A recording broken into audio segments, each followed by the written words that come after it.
Hey everybody, it's John Corelli, your average guy with his average guy opinions. This is episode 55.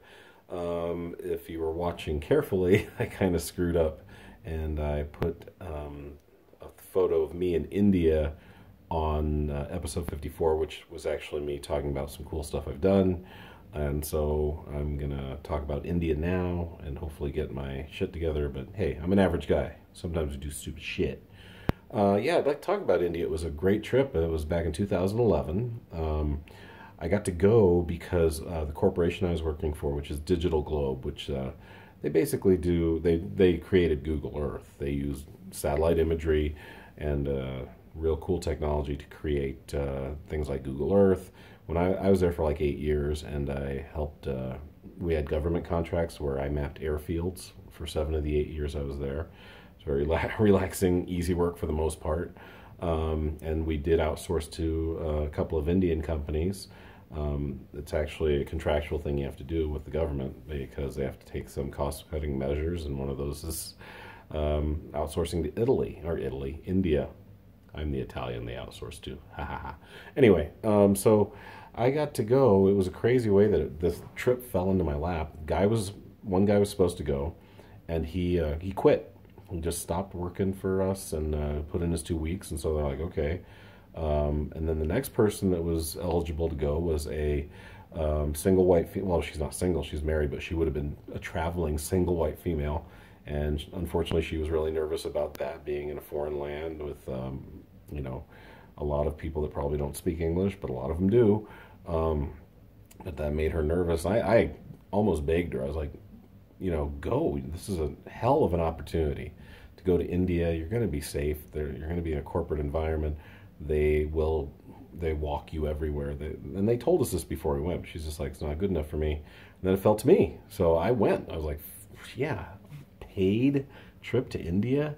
Yeah, hell yeah, I'll go. And so, it's like 2 10-hour flights from Denver to, it was nice. It really wasn't that bad. I mean, 10-hour flights are not great, but considering it's the other side of the planet, you get 10-hour flight from Denver to Heathrow in London, and then another 10 hours from London to Hyderabad. It wasn't bad. It didn't have any stopovers. It was great. So Hyderabad is right in the middle of the country. It's a city of 5 million, which would make it probably one of the top 5 biggest cities in the United States. It's kind of like considered almost an average city. It's in the middle of the country. It's almost like Kansas City is here or something. It's just this, it's not country, but it's like almost Midwestern. There's a different feel, and I'll explain that in a minute. But I loved it there. I really liked Hyderabad a lot. The people were really cool. The guys that I went to help, ironically, do eventually my job better were very nice, very hospitable. They took me to a really cool place, which is on the thumbnail. It's called the Tombs of Qutb, Qutb, Qutb, which was a Muslim, either a holy man or king, I can't remember. But as many of you know, India has been not at odds, but people have fought over India for a long time, long before the British got there, And so there's been a Hindu-Muslim thing for a long time, especially in Kashmir, but throughout the entire throughout the entire country. Hyderabad itself is about 60% Hindu and about 40% Muslim. Nobody eats beef or pork there because of the two religions. So it's a lot of fish, a lot of chicken, and a lot of people are vegetarians. Kind of cool. But they were, like I said, these guys were super hospitable. They took me to this place, and it's one of the few places on the planet where there are people of Islamic faith buried in this place. And it's big. It reminds me of Chichen Itza. There's lots of tombs, and you'll see it in the picture. And that was only a part of it, and lots of all kinds of buildings and baths and stuff like that.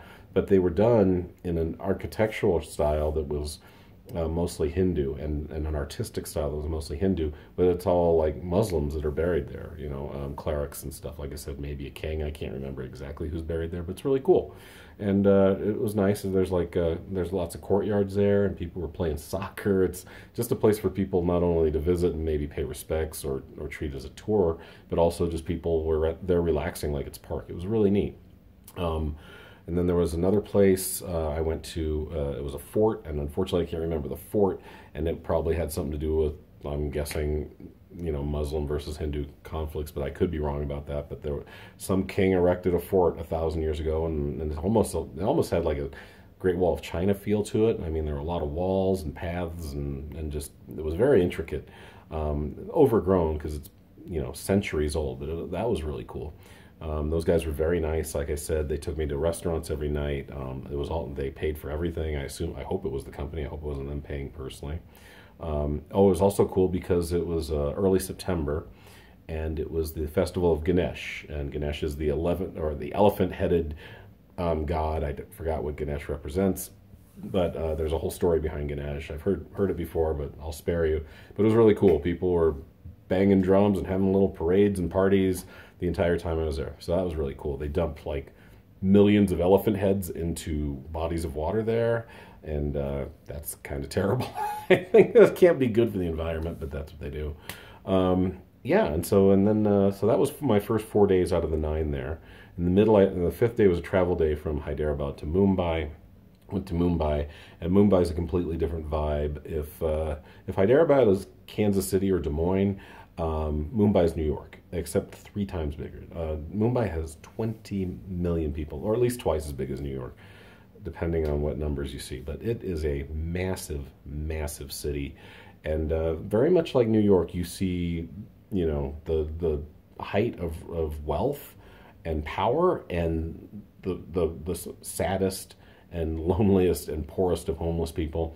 One thing you will see, or I saw in Mumbai that I've never seen in New York, literally in the shadows of skyscrapers, there are people selling live chickens for people to buy and eat. It was crazy. Liked it there a lot too, but really liked Hyderabad. Mumbai is just overwhelming. I felt like Dorothy from Wizard of Oz, just going to New York, going, "Oh Jesus, wow!" It was a lot, but I liked it so much. Had the best leg of lamb I've ever had in my life. It was amazing. The guys in Mumbai, the company there, were not quite as hospitable. They were more business oriented, and which is really kind of mirrors like the type of city it is, the go-go city, just like New York is. And they're like, "Oh, get in here and teach our guys stuff. And do you have any ideas?" And I'm like, "No." Really, I tried to throw out some stuff, but I was like, I'm just a dude that got lucky and got to come here. But last night I was there, I got to eat with some of the corporate guys, and they took me to this amazing restaurant, Leg of Lamb. Oh my God. Traffic there is crazy. Even in Mumbai, I saw very few traffic lights. It's just packs of cars moving very slowly. I was not allowed to cross the street. My hotel room was right across from the place I worked in Hyderabad. Even Hyderabad is crazy traffic.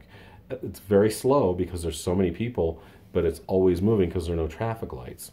And you've probably seen it if you've watched any kind of travel show about India, but the cabs are very small. It's almost like a 3-wheeled motorcycle. It can fit 2 or 3 people in the back, but those are everywhere.